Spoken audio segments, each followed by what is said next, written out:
live than a rerun. Unless you're like... So, our first question tonight is what comedy... None? MASH. Gunsmoke? Is that a comedy? It does have comedy. MASH? Okay, I love this one. What's that? I love Lucy. I Love Lucy. Classic, yes. The old laughing. Laughing? Yeah, the Carol old Burnett. laughing. What's that? Carol Burnett. Carol Burnett?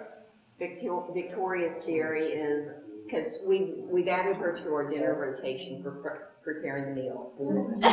So her theory is when she cooks, she gets to pick what we watch on television, and she picks Carol Burnett. Awesome. Oh, that's awesome.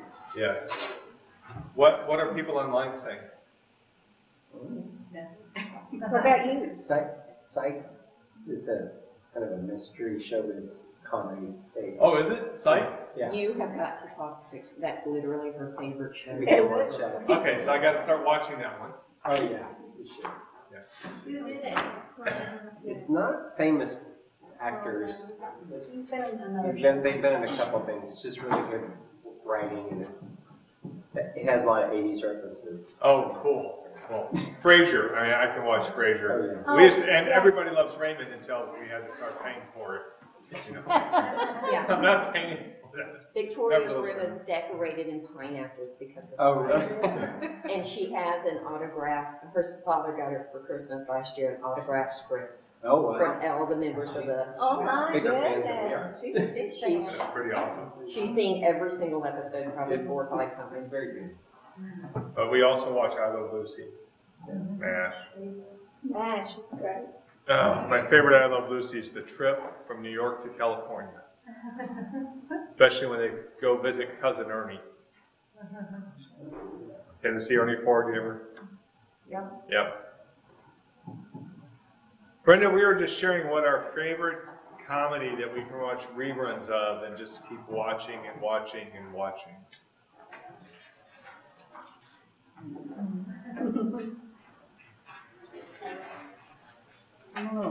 How are you?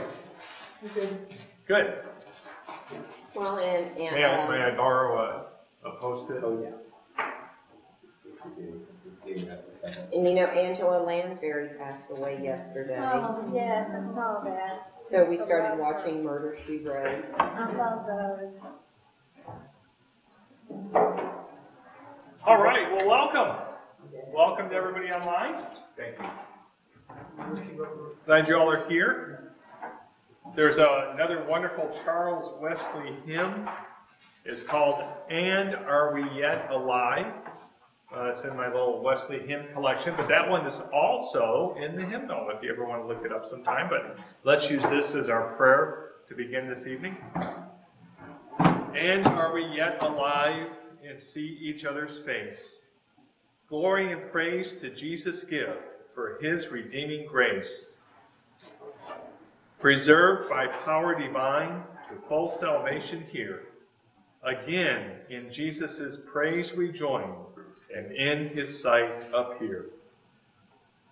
Then let us make our boast of his redeeming power, which saves us to the uttermost, till we can sin no more. Amen. Amen. All right, fun topic tonight. Money. Money. Something I don't have in here. Then we don't, then there's not much to argue about. One of the two topics that most couples argue about. Money. Money. Yeah, one of the top two. Were you trying to guess what the other one is? Kids. Well, it causes kids. Okay. Yeah. But money, Jesus talked about money a lot.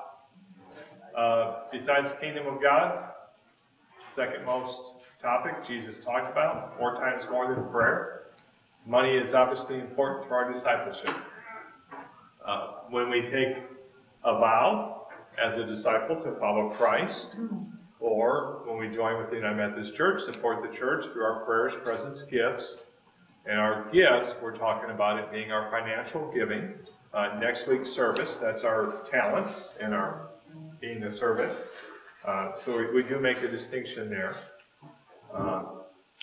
Although some people's service does have a monetary impact to the church as well.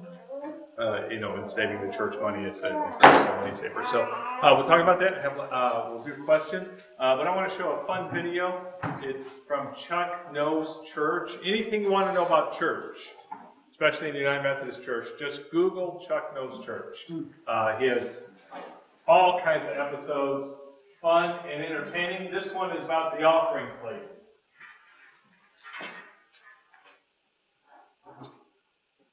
We hope.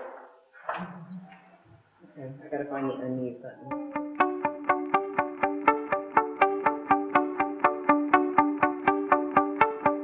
Do you know that the passing of the plate or the collection of the offering hasn't always been a standard feature of Sunday morning worship? Surprised? Me too. That's why we're talking about the offering plate on this episode of Chuck Knows Church.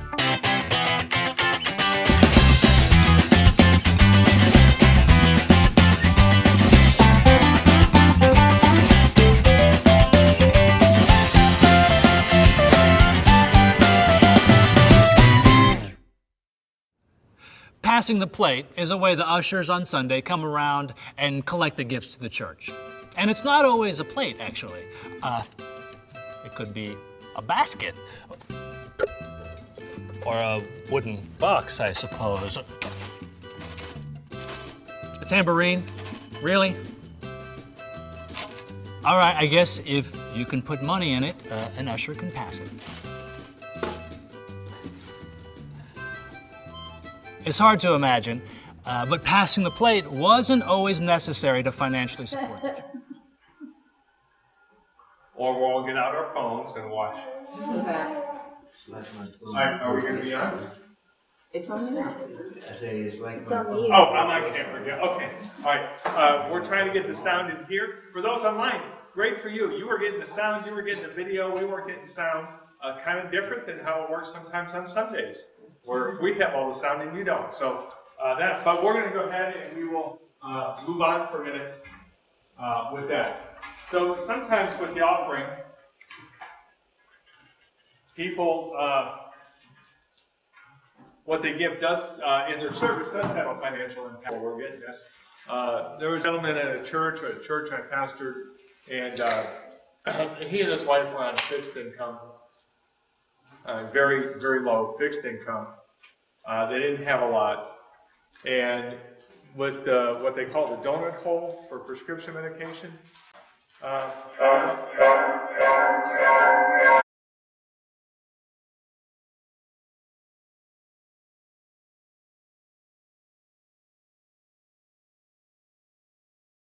very difficult choice. Do I give money to the church or do I pay for a prescription? I hope that you are never in that position. Just know that as the church, if you ask me what do I do, I would say pay for the prescription. Okay? Pay for the prescription. God has a way of taking care of the church. So he would come up to the church 1 or 2 times a week and do some stuff. Fixing some stuff and doing some stuff that we would have had to pay someone to do.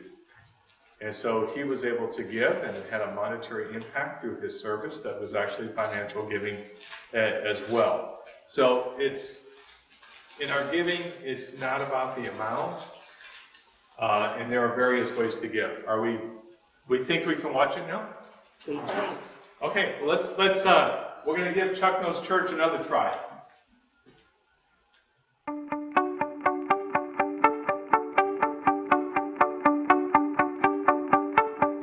Do you know that the passing of the plate or the collection of the offering hasn't always been a standard feature of Sunday morning worship? Surprised? Me too. That's why we're talking about the offering plate on this episode of Chuck Knows Church.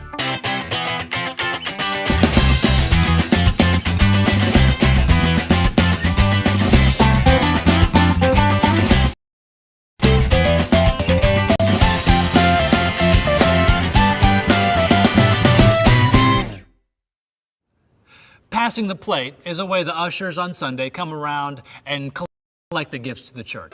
And it's not always a plate, actually. It could be a basket. Or a wooden box, I suppose. A tambourine? Really? All right, I guess if you can put money in it, an usher can pass it. It's hard to imagine, but passing the plate wasn't always necessary to financially support the church.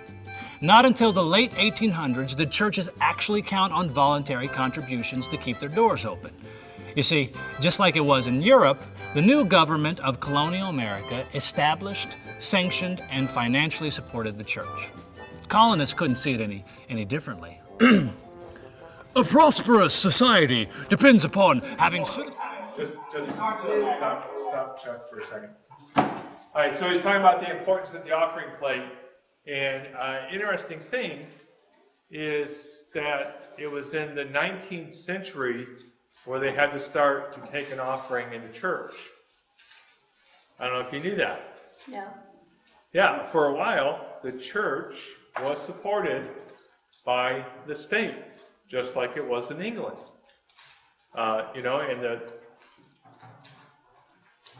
They said, look, it's a good thing. We want to build people of good citizens, good moral character, and the church is a good way to do that. So then Massachusetts, I believe it was in 1830s, 1840s, was the last state to go ahead and get rid of the religious tax. So the churches actually received money from the government. For what, the first 60 so years, perhaps? So then you got to go, okay, how are we going to raise money for the church? Okay, so some churches, and most churches did it this way. They didn't pass the plate. You bought your pew. Did you know that? Yes. Yes, you bought your pew, and some, you knew that, right? Yeah, in some historic churches, you can see, what is it, Thomas Jefferson's box is still there, that he paid for. The better seats were the more expensive ones. So nice up front, nice box in the balcony, were more expensive. Of course, we always joke now that people, we would charge more for the back row. That's where everybody is. I mean, how much do you think we could get for a pew today if we had to? You had to buy your pew, how much are you willing to pay for it? And it's yours. You get to sit there. If somebody else is there, you can be nice and say, okay, I understand, or you can ask them to leave. That's not your seat. You didn't pay for that. We've got bigger pews, so that creates a problem. It might be more expensive towards the back. Yeah, it would. It's going to be more expensive towards the back, no doubt.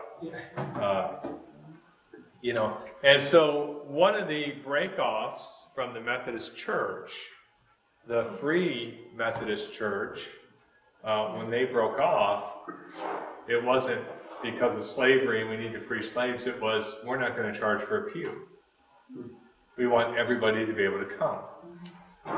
If we charge for a pew, what does that do for people without any money? So then contributions started to be the thing. Now some of the pew thing of paying for the pew, that has lingered. We have some lingering of that. A lot of times people will buy a memorial. A lot of times when churches are being built, somebody will buy the baptismal fund. Other people will pay for the pew as the church is being built. You get your name on it. A lot of things have names on them. Then you can never, when they're old and broken, what do you do with them? Well, it was given, so we can't do anything. But there was that way to do it. So now we just do it with passing the plate. The only way this church exists, financially speaking, is from money that people give. We get a little bit of some grants from the Central Texas Conference or other things like that. Really small in comparison. But the way that the church operates financially is by what you give, either in the plate or online, with the app. A lot of people can give This has been a wonderful thing for our church that required minimum distribution from someone's IRA. There's a required minimum distribution. If you have your person send it directly to the church, not to you, you don't have to pay taxes on it. It goes directly to the church. Saves you some tax money. It's a wonderful contribution to the church. We have a lot of people that pay their yearly giving is paid in one lump sum that way. So that's it. So, but we have a thing that's called tithing. Tithing. Do you know what a tithe is? Literally speaking, tithe is 10%. 10%. So there's been a guide, because then people say, well, how much do I give? What should I give? And the guide has been 10%. And that comes from the Old Testament. We're just not going to be able to Chuck knows church, right? I think I figured it out. Okay. Do you want to hear Chuck say what I said, but he's going to say it a lot more fun? Sure. Why not? Okay, we're going to give it one more time because Jesus talked about money 4 times more than prayer. This is our 4th try for Chuck knows church. Third. Third. Well, This this is only is the third. You just jinxed us. okay. Okay, let's try it again. Let's see. Hopefully, it'll be better, Sandy.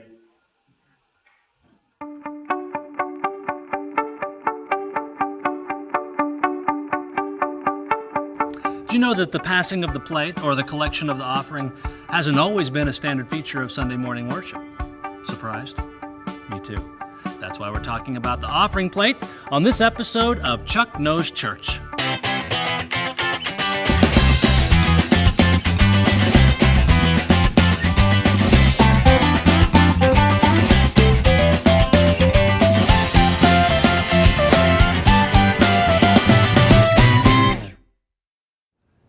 Passing the plate is a way the ushers on Sunday come around and collect the gifts to the church. And it's not always a plate, actually. It could be a basket.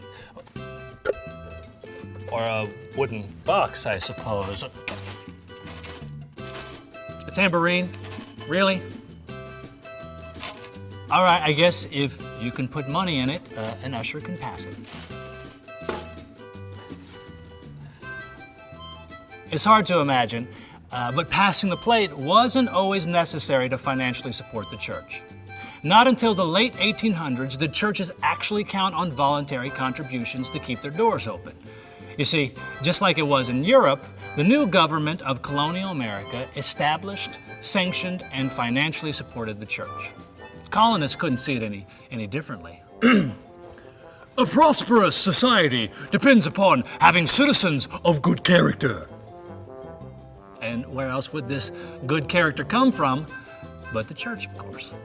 Except in 1833, Massachusetts became the last state to rescind its religious taxes. So by then, congregations in the United States had to rely solely on their members for financial support. Pastors came up with all sorts of ways to survive the free market of the 19th century America. For example, many churches actually sold a pew to their members. That way, a congregant could sleep in, come to church late, and still have a good seat. Then, after the Civil War, something new became popular. Pastors began teaching the biblical principle of tithing. God gives unto us, and we give back to God 1/10 of all that He's blessed us with. Just like that. An act of worship and a commitment to God. That sounds like the right answer to me. Still, it would be nice to sleep in a little on Sundays. Oh well. To learn more, ask your pastor. Tell him Chuck sent you. It's not always a plate, actually. Let me try it one more time. Can we just do it one more time? So then the next question is that before or after taxes? That's what everybody wants. Before. Good question. Let's see what the Bible says. Let's look at scriptures that were early on, after the people had left Egypt. on how the community was going to be supported, and the religious community and the religious officials and other officials in the community were going to be financially supported with this. So let's look. So Numbers 18:21. Numbers 18:21. And so we're going to just hear the verse, and I think we're going to be able to go, and we should be able to get the point. Go ahead. Numbers 18:21. I give to the Levites all the tithes in Israel as their inheritance, in return for the work they do while serving at the tent of meeting. Okay. Can you read that again? I give to the Levites all the tithes in Israel as their inheritance, in return for the work they do while serving at the tent of meeting. Okay. All right. So the Levites, one of the tribes that they do not have any land. They don't have any land. So they really, they have no way of getting their own food. Okay. They were like the healthcare people. They were the teachers. They were the police. They were the justice enforcement people. So everyone had to give a tithe to support the Levites. What does that sound like? For police, healthcare, what? Social services. Social services, taxes. It's almost a general tax. Here's what you're going to do. We're going to give that. Okay, how about Numbers 18:25-31? Then the Lord spoke to Moses, saying, Speak thus to the Levites, and say to them, When you take from the children of Israel the tithes which I have given you from them as your inheritance, then you shall offer up a heave offering of it to the Lord, 1/10 of the tithe. And your heave offering shall be reckoned to you as though it were the grain of the threshing floor, and as the fullness of the winepress. Thus ye shall also offer a heave offering to the Lord from all of your tithes which you receive from the children of Israel, and ye shall give the Lord's heave offering from it to Aaron the priest. Of all your gifts ye shall offer up every heave offering due to the Lord from all the best of them, the consecrated part of them. Therefore ye shall say to them, When you have lifted up the best of it, then the rest shall be accounted to the Levites as the produce of the threshing floor, and as the produce of the winepress. Ye may eat it in any place, you and your households, for it is your reward for your work in the tabernacle of meeting. There you go. So there's a tithe within a tithe. So out of that 10%, they take 10% of the 10% to support the priest, the religious people. So all priests, is everything okay? Yeah, she just got something in her mouth. Oh, what? She's good. Price tag. A price tag? And get the small Okay. stuff. So all priests were Levites, but not all Levites were priests. Okay, so out of the Levites, some of them were priests, performing the religious ceremonies. They needed to be supported, so they take 1/10 of the 10th. And that's how they survived and ate food. The offerings that were presented to God at that time, the offerings, it's going to be grain. It's going to be fruit, vegetables, meat. It's really offerings of food and thank offerings. And then as it develops, so when they bring burnt offerings, unless it had to be burnt completely, sometimes that food was used, and that's how a priest might eat. So that's how they survived. Was everyone sharing? But notice everyone has the same, right? Now, 10% of 10,000 is more than 10% of 1,000, but it's 10% for everybody. So they believed that was equitable, that was equitable. All right, let's look at Deuteronomy 14:22-26.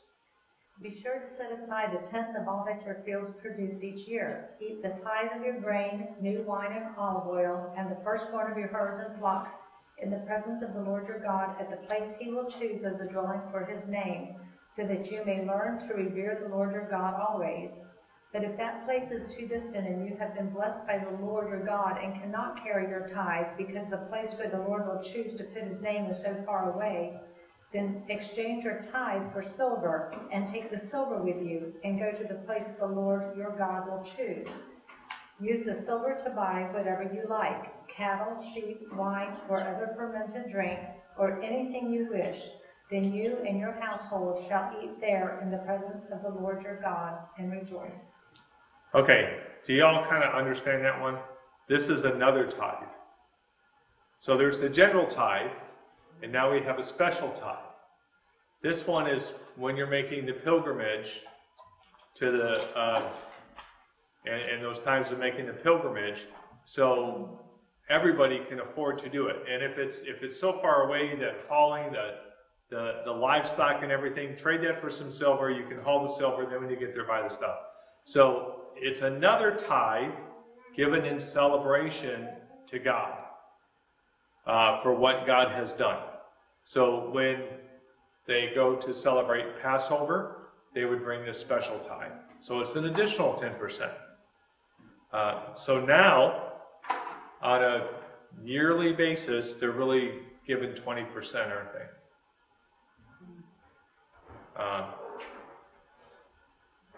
And the special tithe is going distinctly to that. So Deuteronomy 14:27. And do not neglect the Levites living in your towns, for they have no allotment or inheritance of their own. Right. So out of that tithe, again, don't forget about the Levites and their work. So we can see how it does. All right, then Deuteronomy 14:28-29. Every third year, you must bring the 10th part of your produce from that year and leave it at your city gates. Then the Levites, who have no designated inheritance like you do, along with the immigrants, orphans, and widows who live in your cities, will come and feast until they are full. Do this so that the Lord your God might bless you in everything you do. Okay. How often were they supposed to do that? Every third year. Every third year, there's another tithe. And it's specifically used for Widows. the poor, the widows, right. This is our social giving. So there's another tithe. So let's see if we can make sense on some of this, on how it might answer before tax or after tax. And it also might answer about, well, I tithe, but I give 8%. I only give 2% to the church because I give 8% to the Red Cross. It might help with that, and our video is going to talk a little bit about that too. All right, so the first tithe is general, right? And it's paid for general community services, right? So that's like the tax, isn't it? Okay. Now, the government doesn't give us 10% of what they get for the church. Okay? There used to be the religious tax. It doesn't work that way anymore. But then that next special tithe that they were to give when they're doing their religious, that to celebrate, that next 10%, is that 10% of everything they have, or is that 10% of the 90%? What did it say? It's 10% of everything. It's still, yeah, it is. It's 10% of the 100%. Let's look quickly at Genesis 4.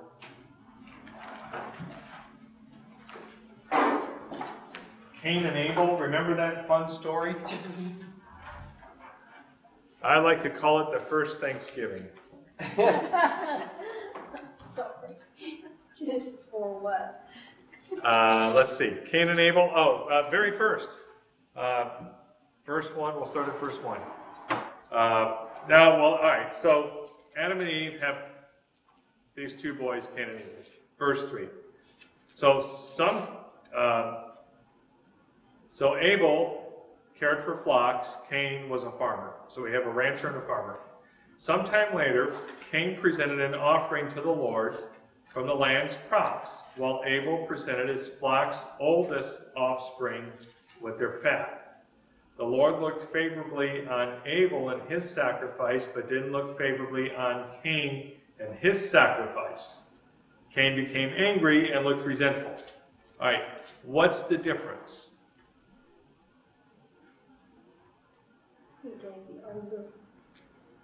Okay. It's... Abel brought the trash. Who did? Abel gave him trash. Oh, I thought Abel brought Abel the first. brought the firstborn. And Abel also brought an offering, fat portions from what? From his firstborn and his From the first. Right. Cain brought... It doesn't say how much he brought or what he brought. Just some. Just some. But, so the first is the distinguished characteristic there. The first was always thought to be the best. And the first always belonged to God. So it is our first 10%.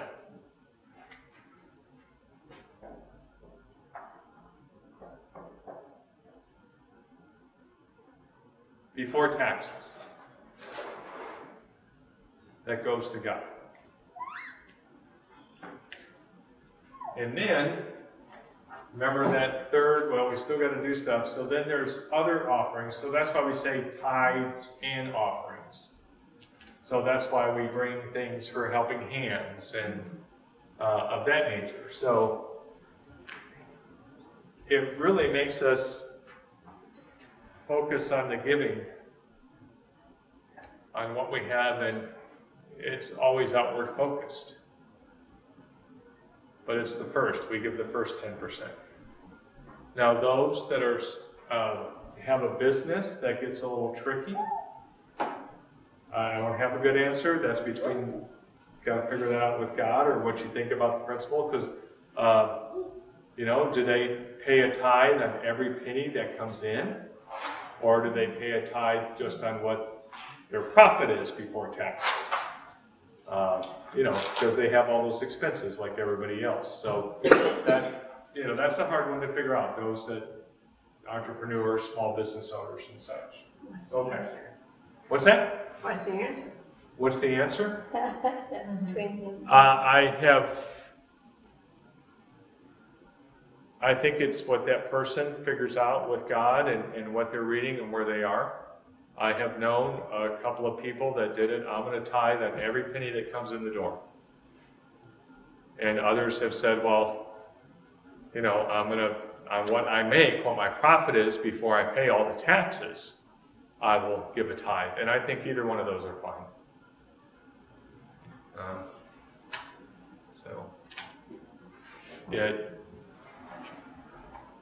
That's kind of a between that person. I don't think on that one there's a clear answer.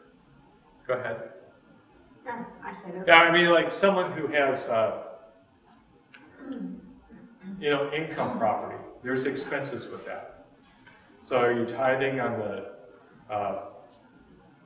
my landlord, does he tithe on what I give him every month, or does he tithe on what he's actually making after the property management company gets their money and he fixes this at the house, and then property taxes, insurance?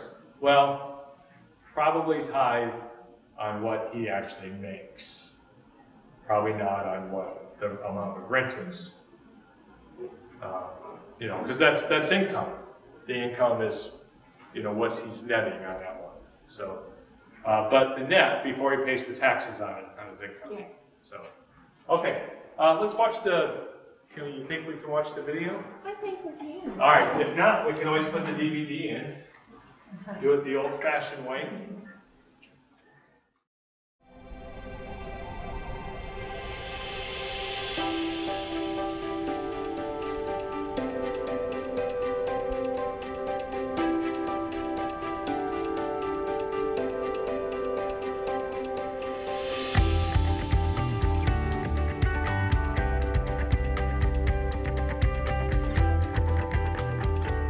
So here we are in chapter 4.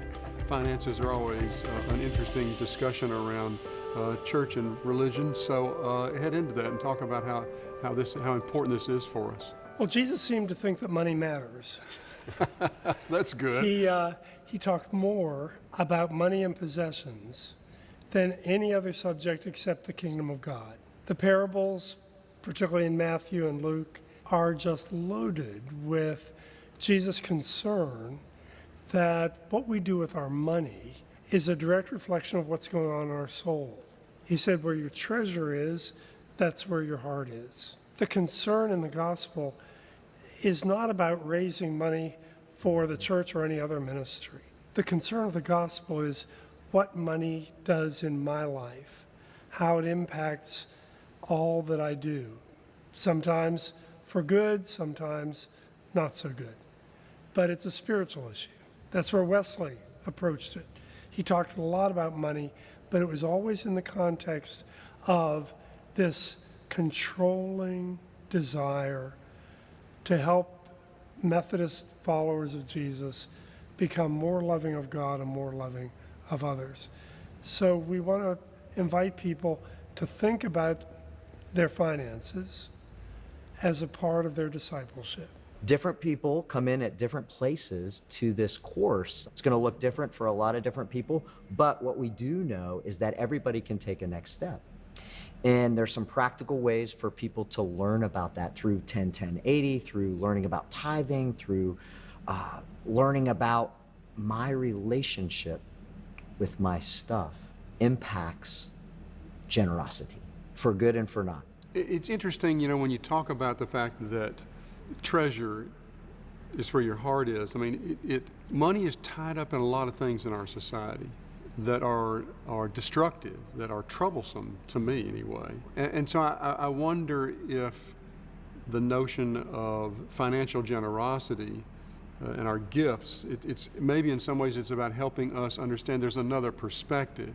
And it's about, I think the word generosity is really a good biblical word. It's the way my life, my money, the way I use it, becomes an expression of this extravagant generosity of God. Just the way God loves me and loves others, so the way I use my money can become an expression of my generous response to the generosity of God. Personally, I think in our culture right now, this can be the defining characteristic of Christian disciples, is the measure of our generosity. Not only does it impact who we are, it also becomes a part of our witness in the world. What we believe is that the Bible points us to generosity with our time, with our talent, and with our treasure.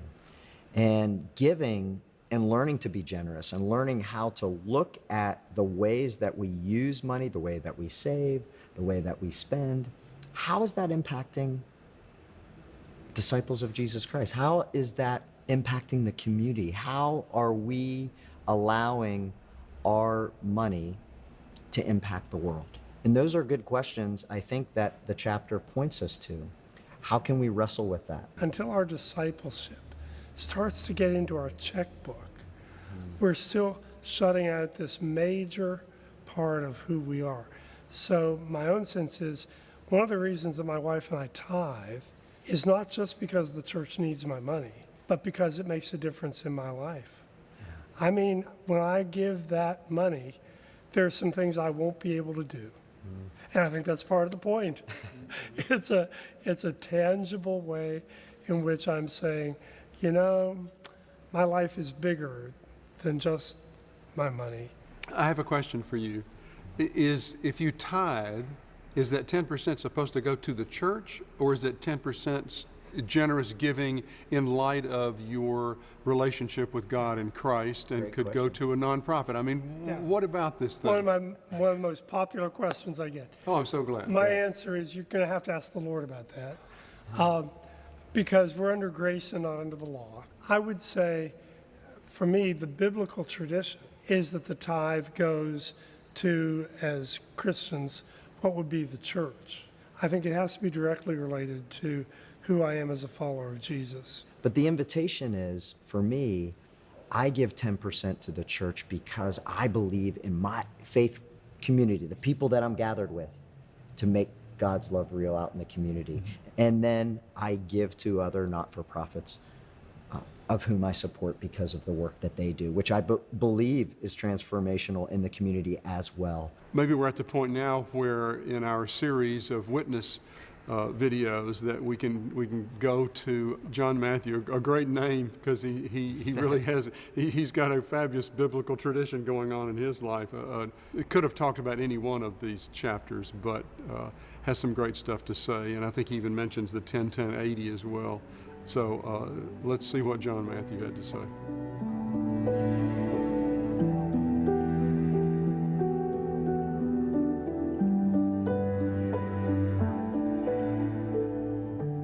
My name is John Matthew. I am a resident of Tampa now for over 17 years. I work for a software company here in Tampa in product management. Disciples Path was very instrumental for me to understand a lot of the Methodist teachings, a lot of the, I think, very practical applications of the Methodist faith to growing as a disciple.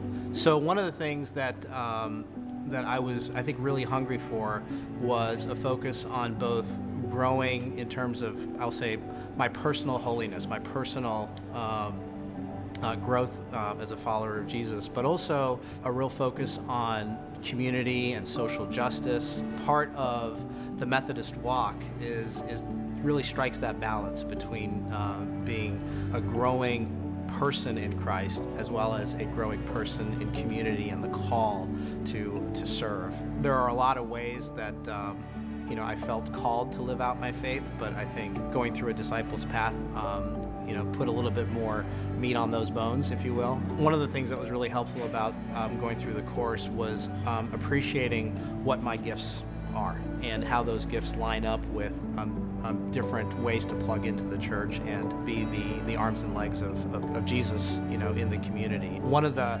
surprising gifts was my gift of generosity, of giving. I'd never really considered myself in that way, but as that was revealed to me, I realized that yes, I do have a heart for giving, that is something that has been a part of my life, but I think it just gave me an ability to think about it more intentionally. And one of the very practical aspects of a disciple's path was this whole model of 10-10-80.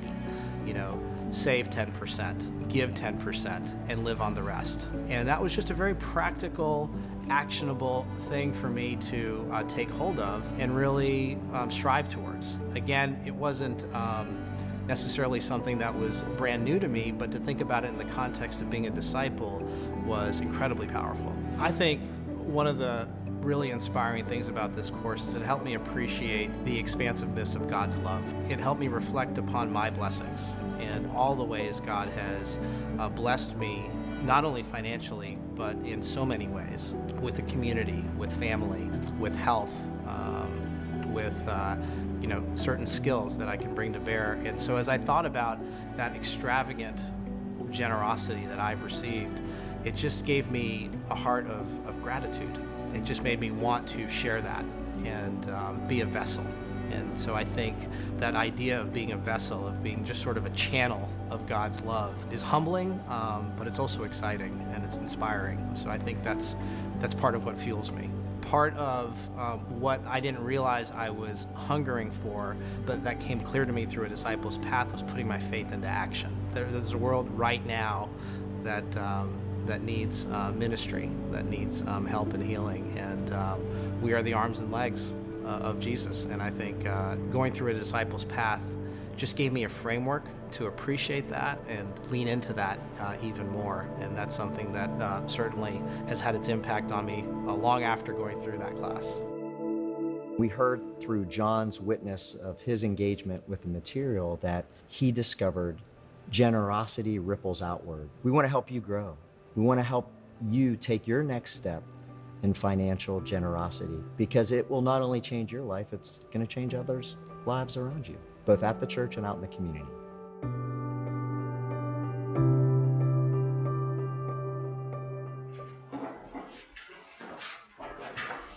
All right.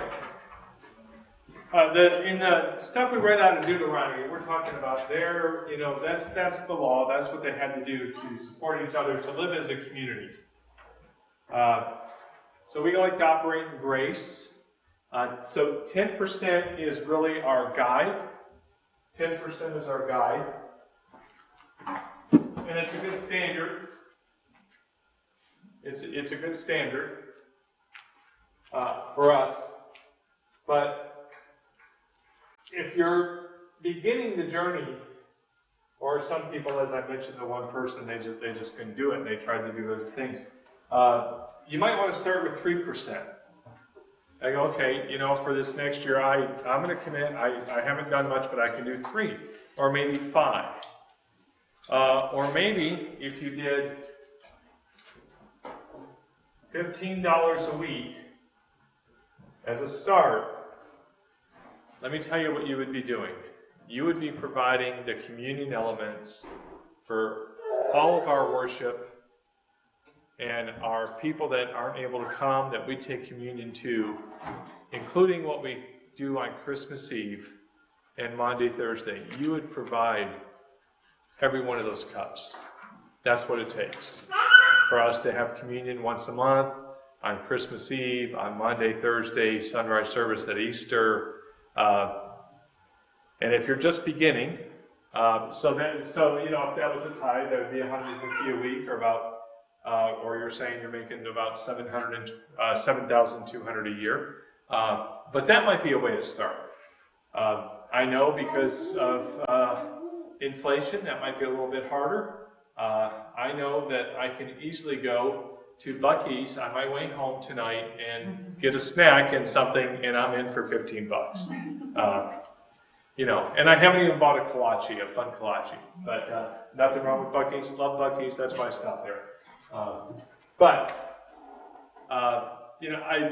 imagine, and for some people, it might be really hard to find $15 a week. Might not be able to do that. Maybe you can partner with a couple of people.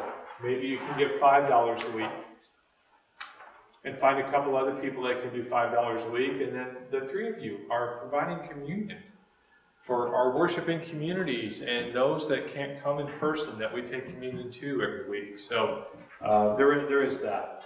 So, the tithe, that's what we want to be able to do. It's a good guide. So with that, there's the 10, 10, 80, and the 10, 10, 10, 70. So you heard me talk about 10, 10, 80, right? All right. So that's the tithe. That's what you give. That's what you save. And then this is what you live on. You give 10% of your money to the church. Save 10%. Live on 80%. It's a good rule. Let me share with you another rule.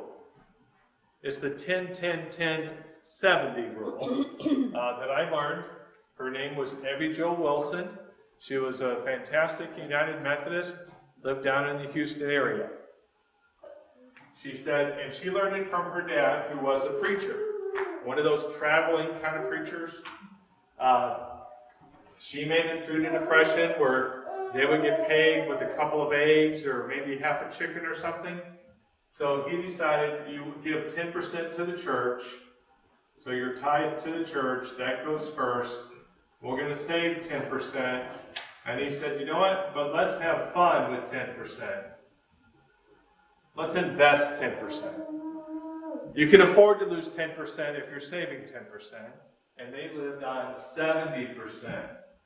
Now, I don't know how they did that, but they managed to. Did I tell you her dad was a poor Methodist preacher? Did I tell you that? Okay, he was. She was a millionaire. She inherited most of it from her poor preacher father. Investing 10%. Now her husband was an executive for Texaco, made some good money, but a lot of her money came from inheritance. He invested 10%. He believed land was a good investment. He thought Houston could be a big city someday. You know, I mean, you just got to be in the right place. So he'd buy a little parcel of land, sell it for a little profit, buy another parcel or a couple of parcels. Trying to remember the story correctly, I believe this is true. The last huge parcel of land they sold, and I believe that Abby Jo sold it after her father had passed away, is if you go to Houston and you fly into Houston Hobby, that was their land. Yeah, wise investment. Yeah, it was.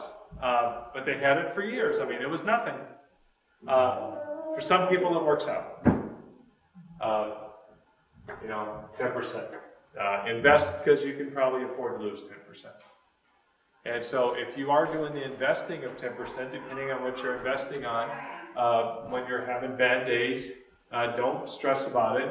You know, even if you lose it all, it's going to be okay. You still have your 10% you're saved.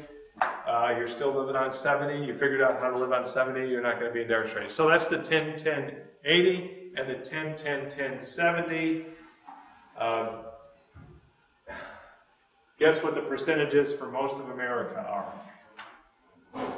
Most Americans don't have any savings. What's that? I said most Americans don't have any savings.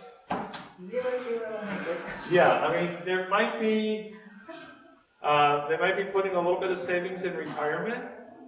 Well, yeah, if the company helps out. Right. 3 to 5%, and that might be just to match. But a regular savings account, not much. And charitable giving is nowhere close to 10%.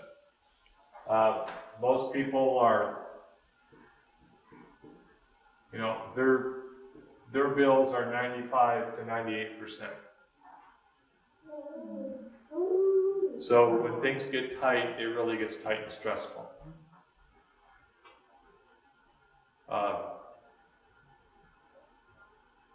That's a hard way to do it.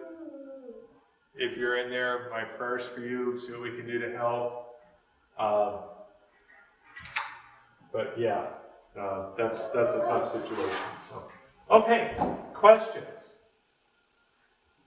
Questions, comments? The savings, that 10%, can include all the college savings for all the children as well. No, I mean, we do that. I mean, I did that for our children. We had a little college savings form. It didn't take long for them to go through it. Because but we were able to do a little something. But it did, it just. Okay. Questions or comments? Yes. It's just last winter. A friend of mine from Nebraska and I were talking about this very subject about how much you give to the church. Well, how much he gave, I don't know, because it's none of my business, and I didn't ask him. But he says, I take a percentage of my income, and my wife's income will leave alone. In other words, he only takes a percentage of his and none of hers. Now, what I'm getting at here, is this right or wrong?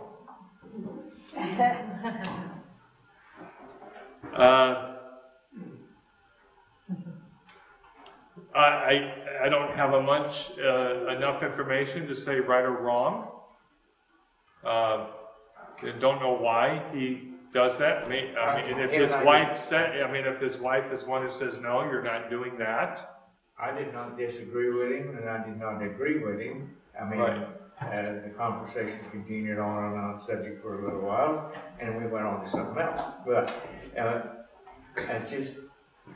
the reason it come to my mind tonight is what you are talking about here. Yeah. Well, my wife does not give any money to this church. She gives to her church. She does. My wife is a pastor, so she gives to her church. Does his wife go to church? That seems to me like that'd be only right, Right. I think his wife has to decide for her.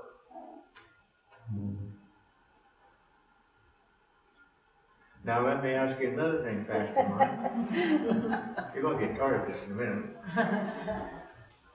My mother and stepfather, of course, which are both gone. Anyway, they spent about 6 months out of the year in Florida. Well, they religiously gave to the Methodist church back in Greenville, Illinois, where they belong to. Okay. The other 6 months of the year, they gave to the Methodist church in Florida. Okay. They attended. Right. They were members of both. Yeah. Is it? I assume that this is considered to be okay. Oh, I think that is wonderful. They were supporting both faith communities, both churches that they were part of. You know, they were in Florida for 6 months, so they're there, so they're going to support that church during that time. When they're back up home, they're supporting that church. I think that's okay. Yeah. I don't have any more silly questions. No, and neither of those were silly. Real quick, some things about Wesley's principles. Forgiving. Gain all you can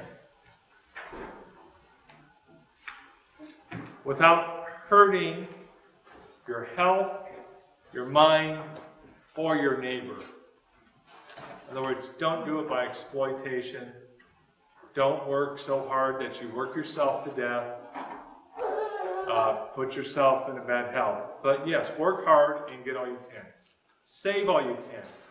That's not hoarding. Live frugally so you can save.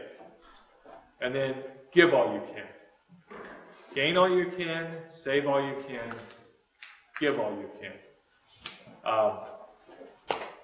As Paul said, the Lord loves a cheerful giver. Remember the story of Jesus is there. I believe it's last week. He's there at the temple in the courtyard, and he tells his disciples, hey, look over there. See that lady? See what she's doing? Do you know that story? Yes. What happens? Who's the woman, first of all? What is she? She's bent over. She's bent over. She's a widow, right?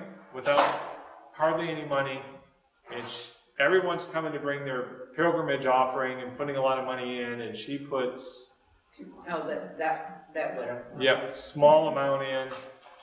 And what does Jesus say about her? She gave more than anyone else. Because she gave sacrificially. It's not about the amount, it's about what we do and where we are with that. Pat wanted us to talk about the parable and it's the Matthew thing. We'll pick that up next week. Matthew 25, starting at verse 14. So save your Post-its. Okay? But it's the parable. I think you had to do it in the daily readings, didn't you? So the 5. All right, let's just do it real quick. What was the problem with the third person? He buried it. He buried it. What's wrong with that? He didn't do anything. He's lazy. He didn't do anything. He didn't even give it to the bank for interest. He did not take a risk. And look at the context of this parable with the other parables. One about being prepared is the one that comes first. Okay? Be prepared. Have some extra. Right? That's the lamps. Then the parable after is all about, the kind of the sheep and the goats and what you did with what you were given. Are you giving it? Okay? This one is, take what God has given you, and it even is take a risk. Now, he didn't even put it in the bank, and that probably would have been okay, because the master says, look, even if you would have put it in the bank, you at least would have been saving it. But he just put it aside and really ignored what he had been given. And it's a message about not ignoring what we have been given, but putting it to use in some way. So we won't have to pick up on that. That's the short answer for that. Sorry, I wanted to talk about if anybody had done their money autobiography and what they got out of it. Got a handout for you, another one. on money, because we love to talk about money, because Jesus did so much.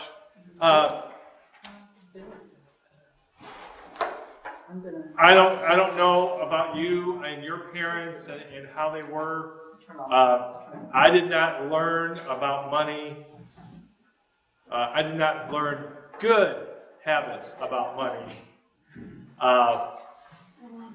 from my parents. Probably my mom could have taught me better than my dad, but my dad was raising us, and my dad was not good with money.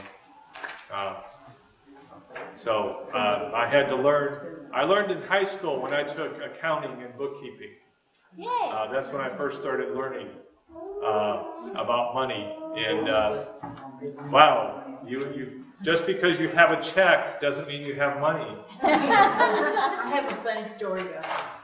That little number up in the corner is not how much you have in the account. When my youngest daughter was 2, we had this big discussion about the fact that just because I had checks didn't mean I had money. So we went to Super Target in Dallas to buy groceries.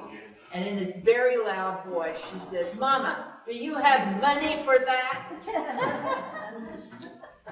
That is good. That is good. That was yes. wonderful. But I did when I was working, delivering the newspaper. I learned to save money, and I learned that I save money to buy something.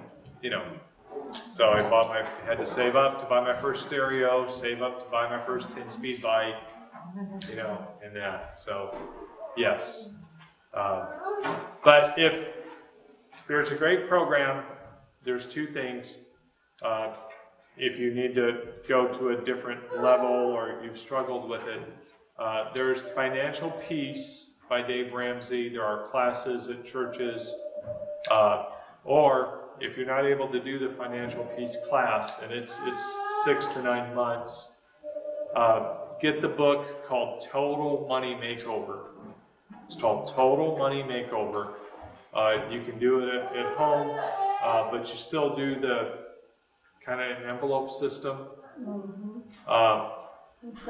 And yeah, I will tell you that when you go to the grocery store or Target or those, and you got to pay cash for it rather than the card, it hurts.